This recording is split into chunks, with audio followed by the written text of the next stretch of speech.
അസ്സലാമു അലൈക്കും വറഹ്മത്തുള്ളാഹി വബറകാതുഹു.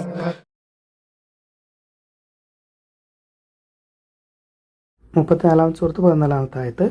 സുലൈമാൻ നബിയുടെ കീഴിൽ ജോലി ചെയ്തുകൊണ്ടിരുന്ന അല്ലെങ്കിൽ അടിമപ്പണി ചെയ്തുകൊണ്ടിരുന്ന ജിന്നുകൾക്ക് ഭാവി ഭൂതം വർത്തമാനം ഒന്നും അറിയാനുള്ള കഴിവുണ്ടായിരുന്നില്ല.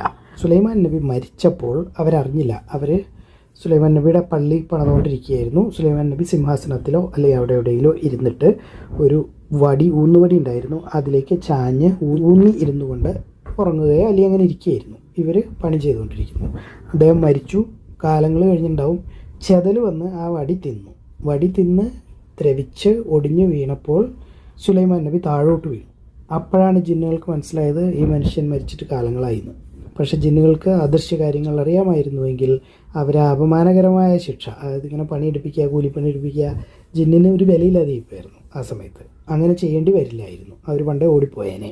അതോടുകൂടി മരിച്ചപ്പോൾ അവർ പോവുകയും ചെയ്തു. അതായത് പല ജിന്നുകൾക്കും അറിവുകളൊന്നുമില്ല. അദൃശ്യ കാര്യങ്ങൾ ആർക്കും അറിയില്ല. ഔലിയാക്കന്മാരെയോ ജിന്നുകളെയോ മലക്കുകളെയോ ഒന്നും വിളിച്ച് പറയേണ്ട കാര്യമില്ല. കാരണം അവർക്ക് അള്ളാഹു പറഞ്ഞു കൊടുത്തിട്ടുള്ള അറിവുകൾ മാത്രമേ ഉള്ളൂ, അതിനപ്പുറത്തേക്കില്ല.